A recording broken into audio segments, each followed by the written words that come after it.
Everyone, কেমন আছো তোমরা সবাই? আশা করি ভালো আছো, আমিও ভালো আছি। আজ আমি বানাবো পাবদা মাছের পাতলা ঝোল। এটা বানাবো আমার মেয়ের জন্য।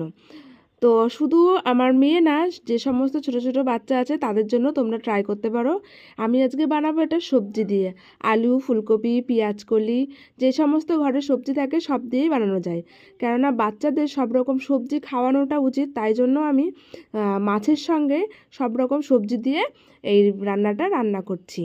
তো দেখতে থাকো তোমরা আমি কিভাবে রান্না করি। তো প্রথমে আমি সব কিছু নিয়ে নিয়েছি। আলু, ফুলকপি, পেঁয়াজকলি, একটু পেঁয়াজ কুচি, আদা আর দুটো লঙ্কা। আর মশলার জন্য নিয়ে নিয়েছি একটু জিরে, আদা আর দুটো কাঁচা লঙ্কা আর একটু পেঁয়াজ পেস্ট করে নিয়েছি। নেওয়ার পরে কড়াইতে আমি তেল দিয়ে যথারীতি একটু জিরে ফোড়ন দিয়ে নিয়েছি। জিরে ফোড়ন দেওয়ার পরে আমি সব সবজিগুলো ভালো করে ভেজে নিয়েছি।